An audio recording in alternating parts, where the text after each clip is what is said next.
Boa noite, pessoal! E aí? Como vocês têm passado? Pra variar, tem um tempinho que eu não apareço aqui, eu na minha inconstância, né? Eu já aceitei que eu sou essa pessoa inconstante. Mas quando dá vontade de vir aqui para compartilhar, porque às vezes eu quero compartilhar muitas coisas, mas como uma boa autista, entre querer e ter condições ou iniciativa para, né, nessa inércia de iniciar uma comunicação, porque aqui para mim é uma comunicação, é um lugar em que, eu já falei, para mim é como uma socialização. E aí, num bom estilo de socialização autista, com um movimento de baixa demanda, né? Relações e amizades e socializações de baixa demanda, ou seja, não importa o tempo que passa, a gente continua na vinculação, a gente continua na conexão. Então, eu gosto muito do estilo de socialização autista, que é bem nessa classificação, né, de baixa demanda. E aí, final de ano é interessante, né, para falar de conexões, para falar de amizades. Eu fiz amizades nos últimos 6 anos, então vou aproveitar hoje também, porque fez agora em novembro, eu fiz 6 anos do meu diagnóstico, né? Geralmente eu acabo fazendo uma live de comemoração, alguma coisa assim, mas esse ano passou e eu não me senti não me senti inspirada para vir falar. Mas nesses 6 anos de diagnóstico, as redes sociais me proporcionaram amizades autísticas muito interessantes, né? E é legal a gente vivenciar um estilo de socialização e de conexão autista considerado de baixa demanda, em que você tem a sua liberdade do seu tempo, e que o outro não te demanda, não te pressiona para ter que responder além do seu tempo, né?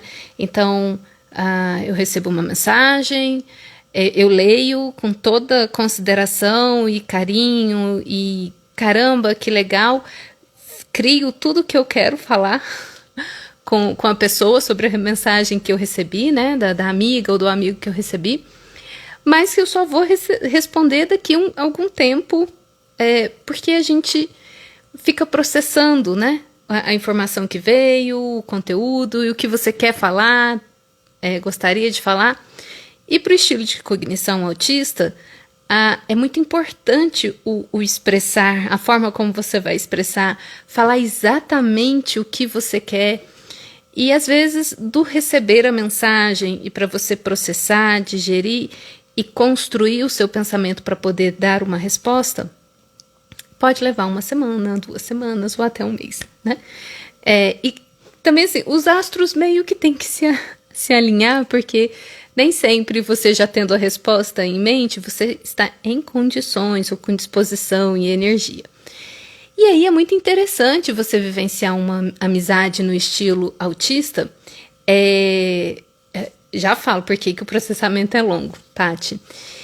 E o interessante de você vivenciar uma amizade no estilo autista é que é leve. Você sabe que você não precisa responder, porque isso não vai gerar gatilho na pessoa lá, porque a pessoa já está esperando esse movimento, ela sabe que você tem o tempo para responder, e aí você responde daqui 1 semana, 2, 1 mês, e aí ela também não vai responder a hora que receber minha mensagem. Ela vai processar e vai levar o seu tempo, e talvez me responde daqui 1 semana, 2 semanas, 1 mês, mas a conversa continua como se ela estivesse acontecendo aqui e agora, nesse fluxo, como eu posso dizer, não é sincronizado, instantâneo, né? porque a sincronia é diferente, o ritmo de processamento é diferente. A princípio, algumas pessoas autistas, já pelas ansiedades sociais criadas e tudo mais, pode ser que tenha um padrão de uma ansiedade maior se a resposta demorar. Mas, se vocês conversam e falam, olha, nem sempre eu vou te responder, tal, e a pessoa sabe que aquele é o seu ritmo, ela sabe que você vai responder, ela espera sem te pressionar. E você experimentar uma relação, uma amizade em que você não tem pressão para... não tem preço. Não tem preço. Meu cabelo. Pois é, o meu cabelo sempre na mesma impermanência da vida, experimentando modelos. Agora, eu tô numa onda de anos 80, gente. Meu cabelo tá tipo Flashdance. Lembra do Flashdance? What a Feeling? A música. Porque hoje ele tá preso. Depois eu apareço com ele solto pra vocês verem o Flashdance aqui. Cara, olha, atualizações do último ano, né? Eu não consigo mais ler as mensagens. Olha, eu tenho que chegar pra trás. Grave. No último ano eu tive uma mudança na impermanência da vida. A minha visão modificou. Então, Paty, por que que o processamento é mais longo? Existem muitas teorias, hipóteses, mas tem uma linha de pesquisa que fala sobre esse tempo maior de processamento de informação. Tanto informação não só cognitiva, né, mas sensorial, enfim. Porque a base do cognitivo é o sensorial. E aí, a gente pode conversar depois sobre isso. Eu acho pesquisas bem interessantes. Inclusive, na retrospectiva do ano passado, eu falei sobre ela. Em especial, a pesquisa da Elizabeth Torres. Gosto muito. Enfim, então, às vezes você recebe uma informação e você fica repassando a informação, o conteúdo linguístico, né, cognitivo mesmo, em mente, porque é como se o cérebro estivesse analisando cada palavra e o sentido a fundo. É uma compreensão profunda, que não é algo que acontece de forma espontânea ou de uma forma instantânea. Então, se alguém me faz uma pergunta, eu leio, mas eu preciso entrar em contato com aquela informação para buscar os recursos dentro de mim e saber exatamente o que a pessoa está perguntando. Hoje, no desenvolvimento da habilidade, eu sempre falo isso, né? Não é treinamento de habilidades sociais, é desenvolvimento de habilidades sociais autistas. Habilidades sociais autistas e de comunicação. Uma coisa que eu aprendi e que eu trabalho com as pessoas se eu não entendi, se me gerou dúvida, se meu cérebro criou mais de uma possibilidade de entendimento de uma resposta, de uma mensagem ou de um assunto, eu não vou partir do princípio que eu compreendi a intenção do outro, que eu estou fazendo uma inferência adequada. Porque eu sei que meu cérebro pode criar entendimentos diversos, se apegar a um detalhe que não é o detalhe que a pessoa quer priorizar, e eu acabar fazendo o que foi pedido sem ser exatamente a demanda que a pessoa pediu, solicitou ou perguntou. Então, se veio dúvida na minha cabeça, eu vou perguntar, mas você quer saber sobre isso ou sobre isso? A Solange Maria chegou aqui e tá com a respiração, né? Enfim. Então, o processamento, ele é diferente, precisa de um tempo aí de processamento, tanto na questão de ver os detalhes, exatamente o que é aquilo. Às vezes a pessoa pergunta algo que naquele momento eu não tenho uma resposta, ou se envolver principalmente perguntas sobre horário, data, ou se me pedir uma indicação de leitura, alguma coisa assim, eu preciso de um tempo para buscar informação na minha mente, e se eu não tiver, se eu não souber exatamente o dia, a hora, isso às vezes tem toda uma engenharia para eu desenvolver, definir um horário para algum compromisso, alguma coisa assim, envolve dias de estudo da agenda, se eu vou ter disposição, se eu não vou ter disposição, de quebra de rotina. Então, por exemplo, já tem um tempo que eu estou planejando fazer uma live, mas eu nunca achava o dia que eu ia fazer a live, porque tem essa quebra de rotina. Enfim, aí hoje eu vi alguns vídeos, algumas coisas sobre o final do ano. Eu falei, nossa, é uma coisa que está conversando comigo nesse momento. Eu acho que é um tema interessante de eu poder compartilhar, porque está resolvido dentro de mim, eu estou vivenciando ele aqui, ele não está silenciado. Porque às vezes, como acontece no estilo de comunicação, no ritmo de comunicação autista, pode ser que eu tenha algo a compartilhar ali com alguém, como funciona aqui, porque aqui para mim é uma representação da minha comunicação no social, numa escala diferente, mas pode-se fazer um paralelo. Então, às vezes eu tenho algo para falar, vamos pensar numa conversa com uma pessoa ali direto. A pessoa fala alguma coisa, eu falo, nossa, né, surge um comentário, eu quero fazer, mas eu não sei se é exatamente a hora de eu fazer o comentário ou não. Eu não quero interromper o fluxo de fala da pessoa, porque se fizesse comigo eu ia me perder, então eu deixo a pessoa seguindo linha de raciocínio, mas daqui a pouco já entrou em outro assunto, a pessoa já deu uma ênfase em outra questão, e aí na minha cabeça já perdeu o time de fazer aquele comentário que eu tinha pensado, e aí a coisa vai vindo em avalanche, né? E aí já não faz mais sentido fazer aquele comentário que eu estava em mente, porque já passou, já está em outro assunto, já está... Só que aí, quando encerrar a socialização e eu estiver na minha casa, ou né, tiver ido embora, eu vou ficar, é o que a gente escuta, né, os pacientes e colegas, amigos autistas falando, a gente fica processando aquela informação um bom tempo na cabeça, e um bom tempo não é algumas horas. Pode ser um dia, 2 dias, 3 dias, uma semana, você repassando a conversa na cabeça em detalhes, e poxa, podia ter falado, não só repassando, que é um processamento de como que eu posso dizer, num processamento para integrar toda a informação, tudo que foi a vivência, como também fazendo um check-up sobre, caramba, a pessoa falou isso, nessa hora eu podia ter falado, não falei, nossa, comentei isso. Aí vem as questões do juiz interno, né, de julgar o quanto a gente foi adequado ou não, interrompi, não interrompi, falei, não falei, poxa, devia ter falado isso.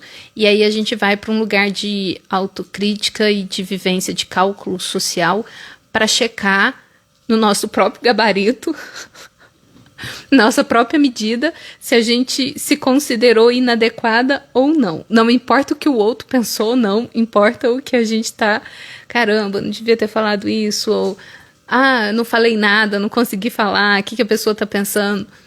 Então, eu falo que são 2 fenômenos diferentes, né? E no trabalho terapêutico, a gente vai conseguindo diferenciar isso em o que é o estilo de comunicação autista, o ritmo de processamento, de fala e tudo mais, e que depois a gente fica processando toda a vivência, porque não é só o cognitivo, a linguagem, mas imagens, o ambiente, o sensorial, tudo o cérebro está tentando processar e integrar. Então, é muito comum as pessoas autistas, depois de um momento de uma socialização, ainda estarem lá na situação, vivendo aqui, já passou, você já está em casa, mas você está reverberando naquilo e pode ficar um bom tempo, uns bons dias reverberando nessa vivência, né? Então é o que a Elizabeth Torres fala. A informação, o estímulo entra, mas até a gente conseguir integrar tudo, fazer a integração de todas as informações, porque a gente não cognitivo é a lasquinha da ponta do iceberg, né? O corpo inteiro precisa integrar aquela informação. Então a gente fica nessa... não é uma ruminação.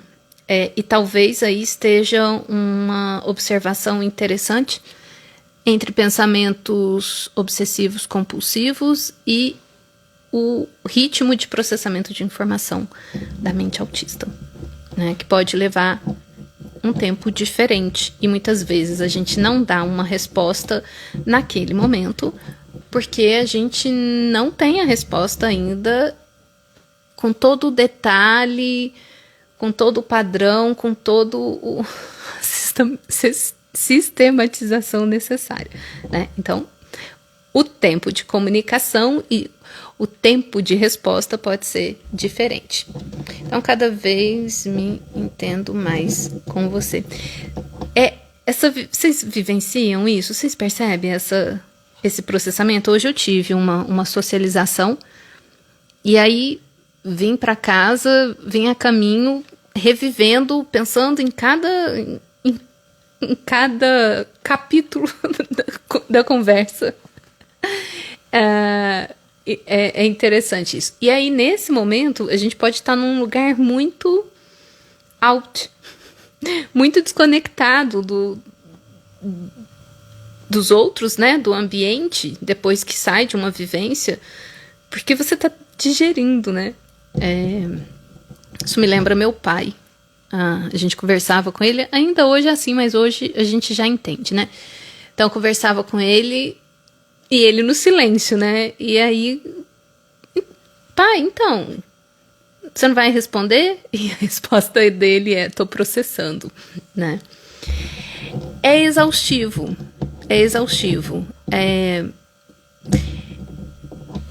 A vivência em si, ela não necessariamente é exaustiva, porque a gente pode estar numa socialização que está sendo agradável. Isso por si só não é necessariamente exaustiva. Vai ter exaustão em função se tiver outras demandas, e claro, você socializou ali, vai ter processamento sensorial, cognitivo e tudo mais, em função da ativação cognitiva, quando você tem uma conversa interessante e que te faz ficar pensando nas coisas, uma conversa mais ativadora, né, mais cognitivamente interessante, você fica voltado dentro de você. Hoje eu estou na ativação da conversa. Nesse momento eu não estou cansada, mas eu estou ativada. Tanto é que eu na ativação eu gosto de vir fazer live, né? Mas amanhã pode ser que eu acorde, né? Com menos disposição por causa dessa ativação. E é importante a gente entender o que são esses funcionamentos do nosso organismo, né? De ativação, e depois que você tem uma ativação, o corpo precisa entrar em recuperação. E aí é onde a gente sente essa indisposição, porque no estado de recuperação, nosso sistema está com frequência cardíaca mais baixa, respiração, metabolismo, porque ele está em recuperação. O problema é que a vida, né, cobra da gente, tem demandas, tem compromissos, e aí é onde se torna um problema. O shutdown em específico, né, a crise do desligamento ou da exaustão, desse momento de recuperação, ela não é um problema em si, pelo contrário, ela é esperada e necessária, porque você teve uma ativação e você precisa recuperar. É igual atleta. Você faz um treino pesado, você tem que se recuperar, porque se você não se recupera, a probabilidade de você ter uma lesão é grande. Algumas situações, elas vão ser mais exaustivas, principalmente se a gente tiver que fazer alguns esforços para tolerar alguns desconfortos sensoriais do ambiente e tal. Mas, se for algo que naquele momento é do seu hiperfoco, do seu interesse apaixonado, pode ser que você fique alguns dias na excitabilidade, mas você precisa contar com a certeza de que daqui a alguns dias vai ter um momento de rebaixamento, que por si só não é um problema, desde que você tenha colocado ele na sua agenda, né? Ou o seu ambiente familiar, profissional e acadêmico, sei lá, te permite isso. O problema do shutdown, do desligamento, né, desse momento de recuperação, é quando você não pode dar o tempo que seu corpo precisa para recuperar, porque aí é sofrido. Hoje eu acordei num funcionamento bem rebaixado, é desconfortável, porque você sente o corpo. A sensação, eu sempre falo, né? A sensação é como se eu estivesse começando a querer gripar, com o corpo ruim, mas não tem febre, não tem gripe, não tem nada. Eu sabia que era um shutdown, pela rotina que foi ontem. Foi um dia agradável, mas foi um dia intenso. E aí, é interessante, então, dos 6 anos de diagnóstico, né, com toda essa vivência, eu ainda me surpreendo quando vem essas vivências, seja de uma crise nervosa, né, que é o meltdown no inglês, ou de uma crise de recuperação, que é o desligamento ou shutdown em inglês, e que eu consigo ter consciência e fazer a associação dessas coisas. É tão interessante isso, falar, caramba, realmente é real. É real. Não é coisa da minha cabeça. Realmente houve toda a ativação ou envolvimento com uma tarefa ontem e que o meu organismo acordou em rebaixamento e que eu precisei do tempo da manhã. Eu só fui começar a me sentir mais disposta a partir da 1h da tarde, por exemplo, né? Então eu acho que isso é um dos benefícios do diagnóstico, né? Tem uma galera aqui que já tem um tempinho de diagnóstico, né? O Bruno chegou aqui, a própria AD. Eu não sei como vocês têm vivenciado aí, né? E aí, então, eu estava falando, né, desses 2 momentos de diferenciar o estilo de comunicação autista, em que tem esse processamento num tempo diferente, em que você às vezes precisa de 1 dia, 2 dias, 1 semana para encontrar uma resposta exatamente como você quer se expressar e tudo mais.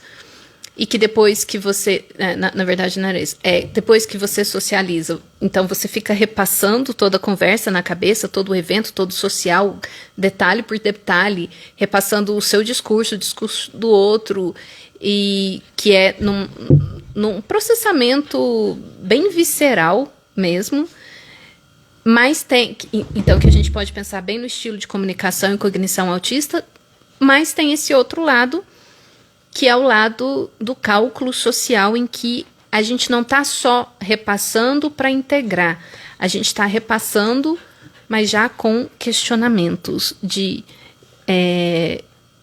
tentando avaliar o quanto a gente foi inadequado ou não, tentando pensar que impressão que passou ou não, se o outro percebeu alguma coisa ou não, se você foi inadequado ou não.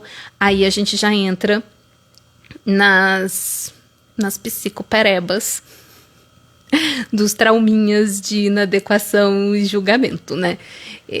Então isso é uma coisa que eu acho que sempre vale a pena a gente ir distinguindo entre as dificuldades em função do estilo de comunicação e funcionamento autista, e que por si só não é um desafio. Se eu entendo isso e já tô com autoestima, autoconfiança trabalhada e segura desse funcionamento, então a gente vai estar empoderado e se permitir e vai usufruir disso, né? Então, hoje, depois que terminar a live, eu sei que eu vou continuar repassando a conversa, a socialização que eu tive, porque foi muito interessante, é de um assunto que eu tenho começado a me interessar, e vou usufruir disso. Isso faz parte ainda da minha socialização. Agora, é uma socialização muito minha comigo mesma, de pensar na conversa e tudo mais.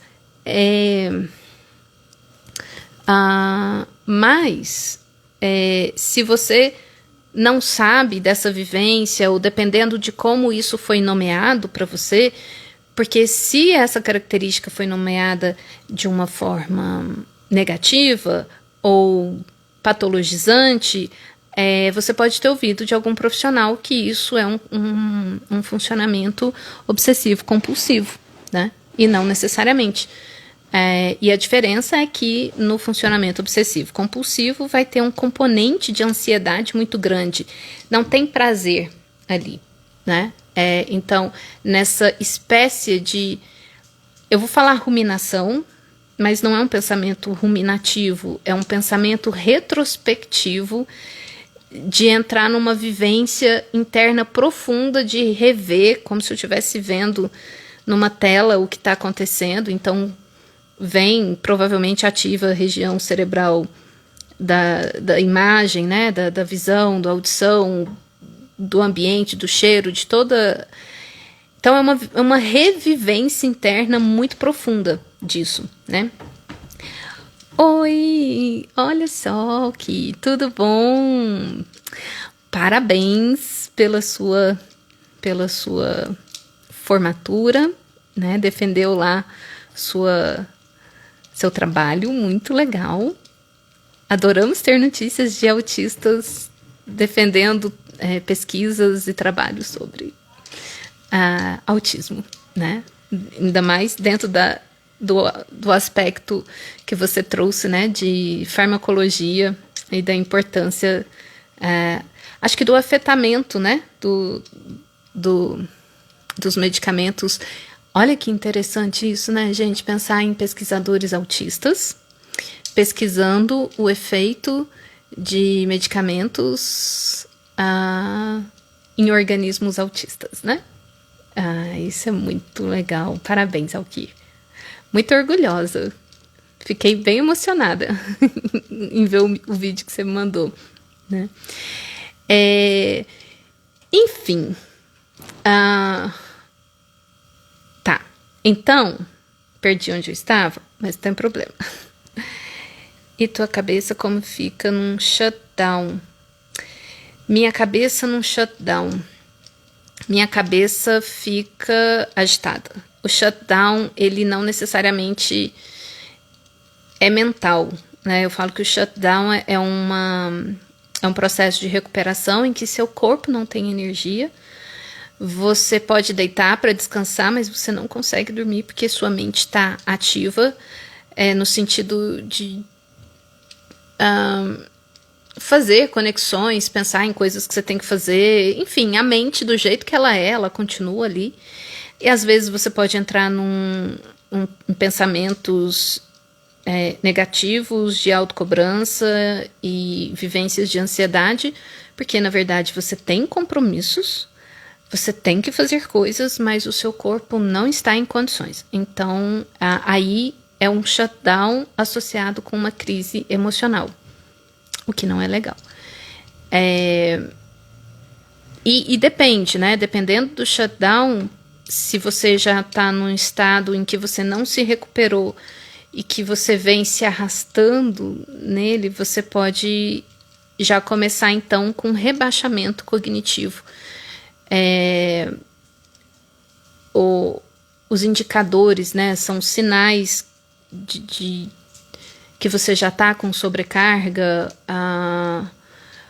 Os indicadores, então, cognitivos, eles podem ser sinais importantes que você já está nessa sobrecarga, ou até que você já está num funcionamento rebaixado, que seria o shutdown, que é já começando com dificuldade de concentração, você já tem que fazer mais esforço com tarefas do dia a dia que você não precisaria, né? Sente que está fazendo mais esforço do que o necessário. Já começa a ter mais um prejuízo temporário ali das funções executivas, já não consegue planejar direito, já não consegue mais dificuldade para tomar decisões, para regulação emocional. Então, pode sim ter um rebaixamento. Então, sempre é aquela coisa. O que a gente precisa entender? Se eu estiver começando com uma sobrecarga, percebi os primeiros indicadores, se eu puder buscar meus recursos e ferramentas de recuperação antes desse shutdown se cronificar ou de piorar a situação, é o ideal. Né? Trabalhar com prevenção é o ideal. Mas sabemos que essa não é a realidade, porque a gente tem que fazer coisas. Então, não significa que, né, tem momentos, quando eu estou em situações mais graves de shutdown, que eu não posso me recuperar e acumula esse desgaste, eu tenho prejuízos importantes de funções executivas, entre elas perda do controle inibitório, portanto eu me torno uma pessoa mais impulsiva, piora a minha capacidade de regulação emocional, então eu posso me tornar mais agressiva, já que inclusive não tem controle inibitório. Eu tenho se eu estiver em exaustão, se eu estiver num shutdown e eu for demandada, é muito provável que eu entre numa crise nervosa. E a minha crise nervosa, meu primeiro indicador é uma mudança de humor, eu vou para uma irritabilidade, um mau humor, aí eu já começo a procurar o isolamento, porque eu sei que qualquer coisa que me falarem ou me pedirem, eu já tô rosnando, mostrando os dentinhos, daqui a pouco eu vou dar um latido nervoso, sabe? A pessoa, fui atacada, né? É mais ou menos assim. Tá? O Valdelon aqui, ruminação é muito desconfortável, ainda mais com a consciência dela. Livre dela faz tempo. Oh, glória, nossa. Sim, ruminação. A ruminação, a gente pode pensar também a ruminação mental, que seria ruminar pensamentos negativos. Porque o componente da ruminação, diferente do processamento de informação, de repassar e de reviver, é porque ele vai ter esse componente negativo e desconfortável, né? E você fica repetindo uma mesma situação na mente, uma mesma fala, você ficou preso num pequeno recorte da coisa ali e num recorte negativo. Isso é ruminação. E aquele pensamento constante ali, mesmo você não querendo pensar nele, a sensação emocional que ele vai trazer, o componente emocional e a sensação física, vai ser de desconforto, que pode ser a raiva, pode ser a tristeza, pode ser a ansiedade, pode ser a angústia, né? E aí, né, nesses momentos, eu falo assim, percebeu? Qual é o indicador que você está percebendo? O que está te chamando a atenção? Um pensamento um pensamento repetitivo, uma ruminação, significa que seu corpo está tentando digerir aquela vivência, aquela situação, aquela fala. O que você faz? Pega uma técnica de regulação, pode ser estimulação bilateral, pode ser uma técnica como EFT, que é das estimulações dos pontos de acupuntura, pode ser a própria focalização, ou então recursos que você já utiliza para trazer conforto para o seu corpo. Por isso a importância da gente entender como nosso corpo funciona. O que traz conforto para você? Porque na hora de um indicador de sobrecarga, para você não deixar chegar num ápice de uma crise. Você percebeu que você já começou com algum indicador, seja dor no corpo, seja falta de concentração, questões de funções executivas, o que for, ou ruminação, ou questões emocionais mais agudas que não está conseguindo digerir sozinho. Os primeiros indicadores, alteração de humor, seja para ativação, irritabilidade ou rebaixamento, né, tristeza, angústia, percebeu, assim que você percebeu, então já usa um recurso para trazer conforto para o seu corpo. Às vezes a gente acha, quer dizer, na nossa cultura, a ideia fica muito que a gente vai resolver as coisas no pensamento, de forma mais racional.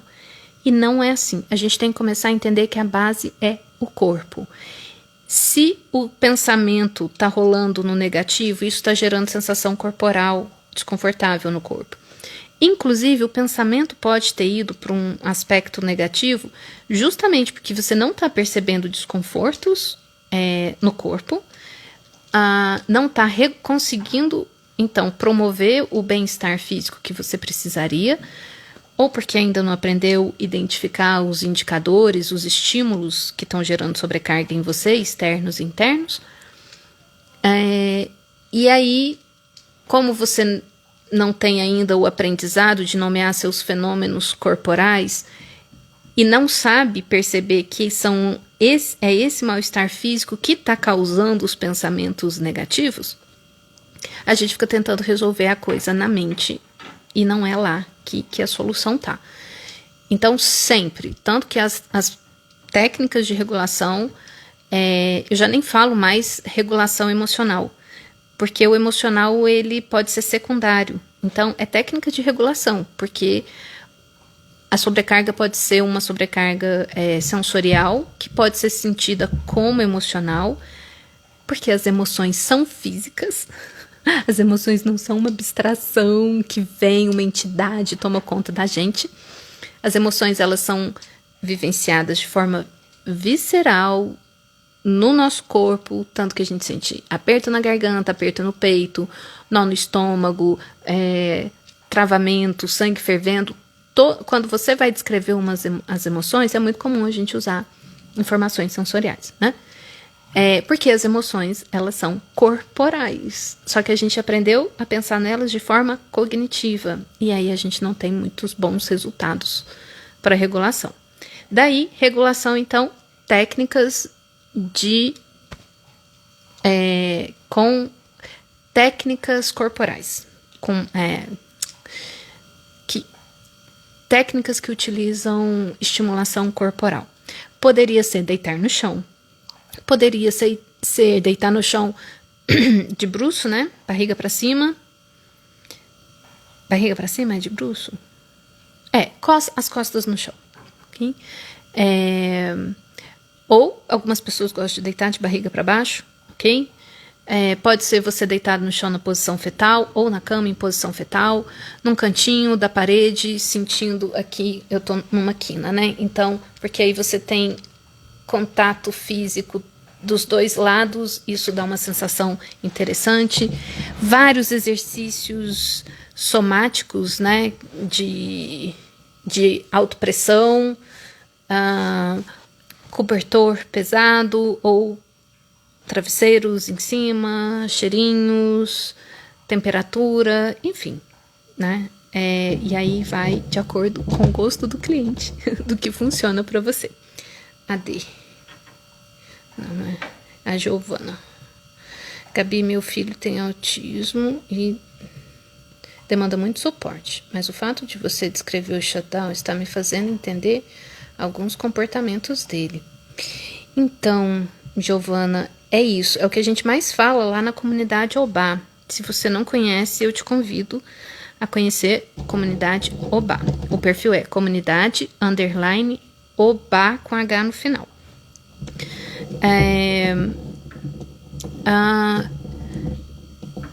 Porque ainda que seja um autista nível 3 de suporte, autismo é autismo. Mas a gente tem que entender que o autismo ele é Só que autistas que demandam mais nível de suporte têm outras condições co-ocorrentes, mas o sistema autista é o mesmo, e o que vai gerar crises vai ter a ver com sobrecargas sensoriais, emocionais, cognitivas. Então, um autista, se eu for pensar de nível 2, nível 3 de suporte, principalmente os minimamente verbais, imagina, ele está tendo um desconforto no corpo dele, que ele não consegue expressar, nunca foi nem nomeado, porque os pais que não são autistas não sabem como o corpo autista vivencia os desconfortos sensoriais, então não consegue pensar estrategicamente no ambiente para pensar, caramba, olha, nossa, ele está tendo uma reação assim porque está com uma dor, que quer que seja, ou um estímulo está gerando uma sobrecarga ali, e de saber o que aquilo significa. Então, uma coisa que, quando o autista ele tem condições co-ocorrentes como distúrbio de linguagem, ou o distúrbio, a dispraxia, né? Que é a questão motora, e não consegue sinalizar através dos gestos, então ele não consegue nem ter uma expressão de comunicação corporal que sinalize algo, né, que ele aponte que a luz está incomodando, ou que ele faça um movimento.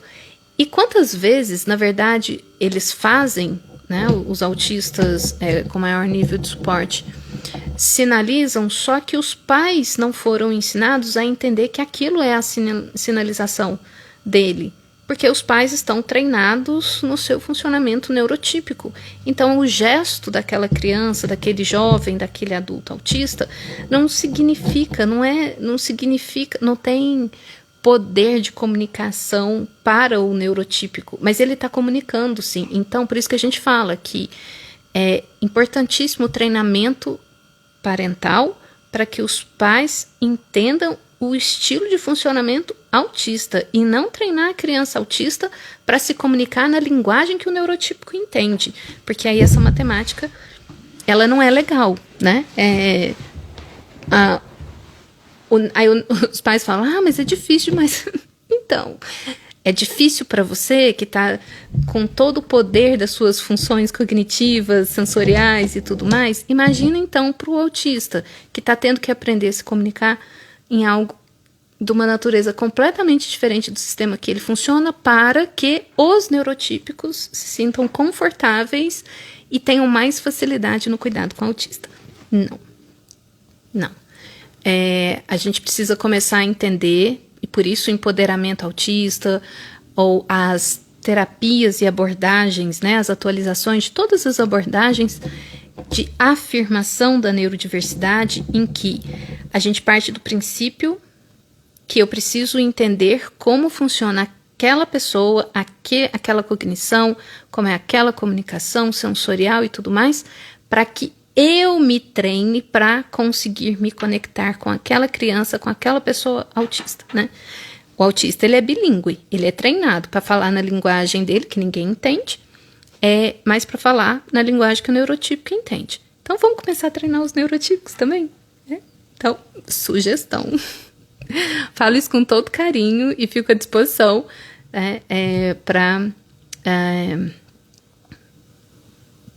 para que os pais tenham acesso, entendam como os autistas descrevem as vivências. Aí tem toda uma rixa entre comunidade de pais, comunidade autista, porque autistas nível 1 de suporte não representam autistas nível 2, nível 3, não representa meu filho. Isso é uma perda de tempo tão grande, é um desgaste tão desnecessário. Como seria poder juntar esforços, né? Se eu entendo, se eu posso usufruir da comunicação que pessoas autistas, que têm a vivência autista, mas conseguem se expressar se eu aprender como elas vivem, talvez sentem, experimentam a vida, talvez isso me traga clareza sobre o funcionamento do meu filho, né? Da minha filha. Ai, gente. Olha, eu me afastando aqui. Essa questão corporal recebe muita influência da sobreexcitabilidade, que intensifica essas vivências, que para outras pessoas pode nem gerar nenhum desconforto. Patrícia, verdade. Eu cheguei no capítulo do seu livro sobre a sobreexcitabilidade. Eu leio devagarzinho, né? Mas eu tô ali lendo, fazendo minhas anotações para depois fazer meus comentários, e aí a gente vai marcar uma live, né, para falar sobre.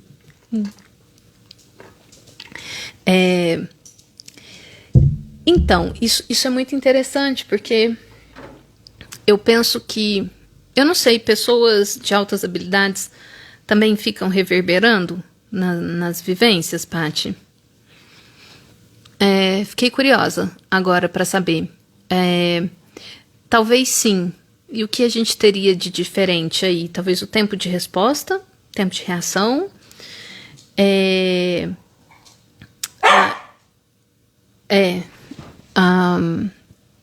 Ele quer subir no sofá, gente. Ele não consegue subir mais. Meu velhinho. Deixa eu ver se eu consigo subir ele aqui. Peraí. Você quer subir? Pronto. Agora ele vai cavar o sofá. Deixa eu ler de novo. Essa questão corporal recebe muita influência da sobreestabilidade. Sim. Aí para quem... isso é uma coisa que eu converso com a Paty de há algum tempo, né? Sobre o que se chama de sobreestabilidade em altas habilidades, e que eu acho muito interessante. E na leitura do seu livro eu reafirmo o quanto é curioso olhar alguns fenômenos semelhantes, mas de um olhar não patologizante. Cara, isso é muito interessante, porque como no autismo a gente fala sobre o transtorno do processamento sensorial, e na altas habilidades fala de sobreexcitabilidade, talvez tenha componentes diferentes desses fenômenos, mas sim, além do que se poderia pensar, do que se chama de transtorno do processamento sensorial, eu consigo ler ali e ver o que é chamado de sobreexcitabilidade, e é muito interessante pensar dessa perspectiva. Principalmente quando a gente tem um olhar não patologizante para o funcionamento autista, e eu posso pensar que o meu funcionamento sensorial, eu posso ter uma hipersensibilidade, alguns vão ser hipossensíveis, mas a forma de sentir as coisas são intensas. E a intensidade por si só ela não é ruim, mas é a forma como vão nomear para mim, ou o feedback que eu vou receber sobre essa intensidade, né? E na nossa sociedade, acho que tanto para altas habilidades como no autismo, isso vem com adjetivos negativos, né? E com julgamentos. Então a gente passa a ter uma autorreferência muito ruim da ansiedade, da intensidade, né? E sim, pessoas autistas vivenciam tudo com muita intensidade, ou zero, 880. Ou uma situação, ela é vivenciada com...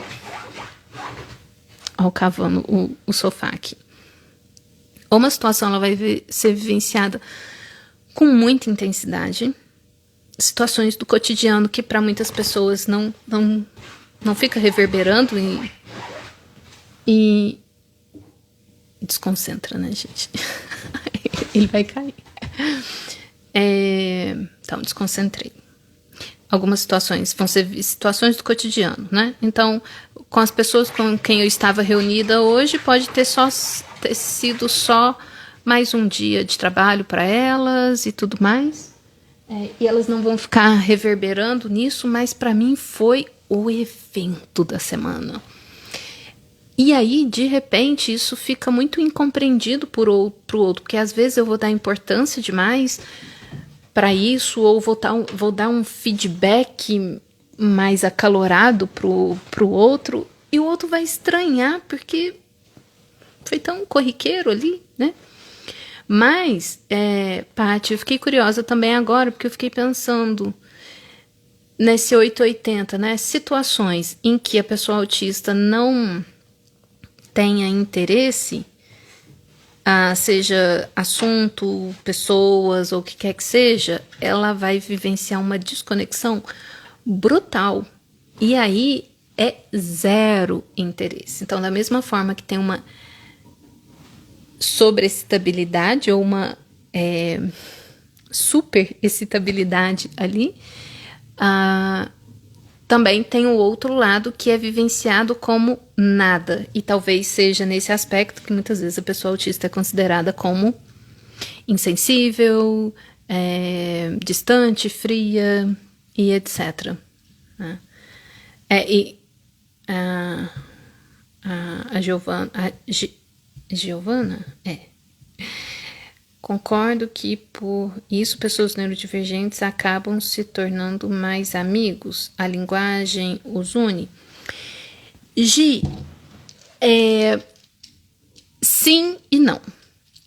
Sim, porque pessoas autistas podem se sentir mais confortáveis não necessariamente autistas. Pessoas neurodivergentes podem se sentir mais confortáveis com outras pessoas neurodivergentes, sim, por se sentirem menos julgadas pelo nosso cérebro perceber que eu não sei qual é o CID daquela pessoa, eu não sei qual é a neurodivergência dela, mas o cérebro sabe que não é uma pessoa neurotípica, né? Porque o neurotípico tem um padrão de funcionamento.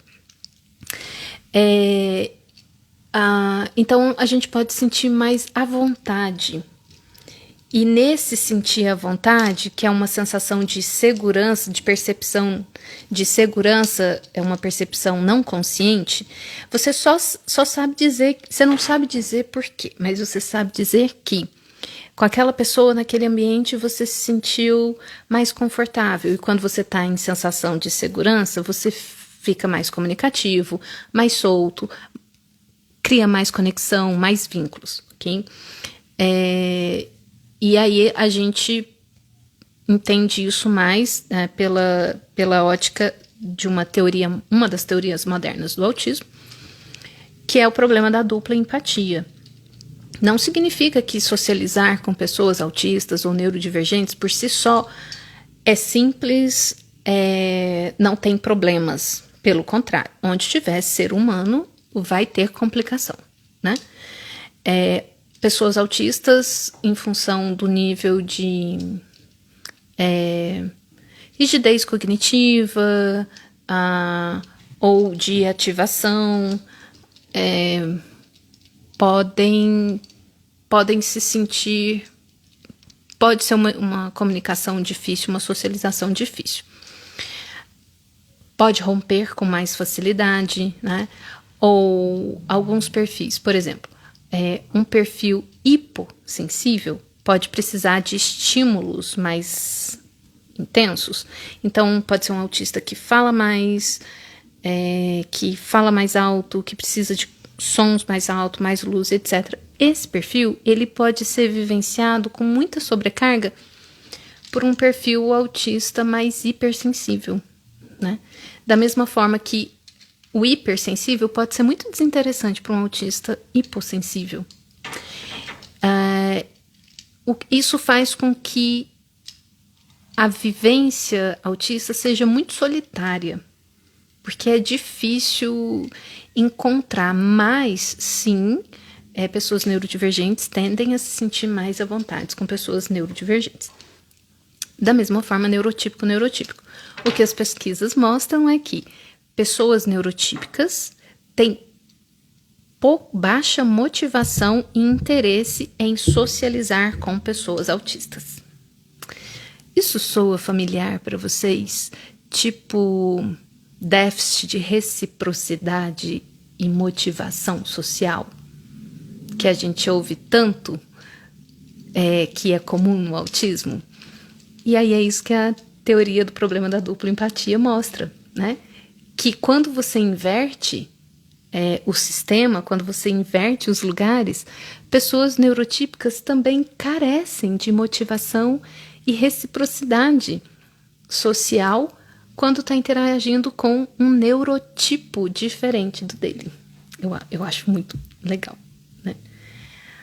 Algumas sim, mas não todas. Sobre os polos, né? De sentir 880, né, Paty? Algumas sim, mas não todas. E creio a causa seja diferente. No caso, da reverberação. Ok, de ficar reverberando. Tá, legal. Precisamos falar mais disso. Se for TEA com altas habilidades, as intensidades se somam, o sujeito fica ainda mais intenso. Essa pergunta é interessante, Gabi. Segurança igual pertencimento, exatamente.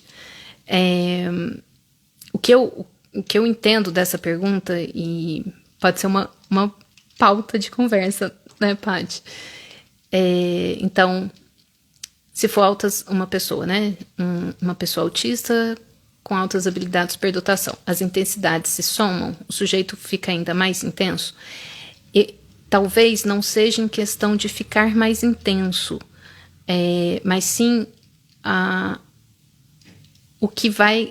como o organismo vai processar a coisa. O que acontece é que na intensidade do autismo, pelas questões, não é na intensidade, você tem lá a intensidade sensorial, cognitiva, emocional, enfim. A questão é que a informação entra na pessoa autista e ela tem esse estilo de processamento de informação complexo, lentificado, com atraso de informação, que é o que as pesquisas mostram, e a informação está entrando com intensidade, o que é característico, mas o processamento é lento, então é provável que isso gere uma sobrecarga importante no sistema. Uma coisa que eu sempre penso sobre autismo e altas habilidades um cérebro de altas habilidades, ele tem mais conectividade, um processamento de informação mais rápido, faz associações, conexões muito rápidas, mas isso pode gerar ativação cognitiva, só que tem o processamento, a parte lentificada do autismo. Então, acredito que isso faça com que gere uma sobrecarga interna, né, maior. Enfim, criando hipóteses aqui agora, né, mais algo para se falar. Tem momentos que sinto meus sensores, entre aspas, descalibrados e isso não incomoda. Em outros momentos, mesmo regulado, a percepção dos sentidos é muito irritante ou simplesmente desliga. Então, Valdelon, eu acho que esse é um posicionamento, uma descrição bem interessante, quando você fala os sensores descalibrados, né? Ou seja, você tá bacana, você tá regulado, tá na sua homeostase, no seu equilíbrio. Que sempre é uma pergunta que eu faço para as pessoas. Quem é você quando você está bem? Você precisa conhecer e saber quem é você quando você está bem. Porque aí você vai perceber com mais clareza quando você entrar em indicadores de excitabilidade ou de rebaixamento, né? Mas mesmo nós estando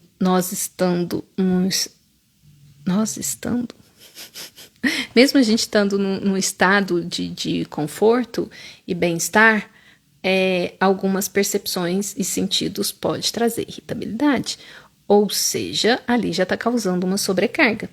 Gente, vai cair aqui em 15 minutos, 15 segundos, 10. E aí é onde a gente precisa aprender a perceber isso e buscar a segurança, né? Vou voltar para a gente terminar aqui a conversa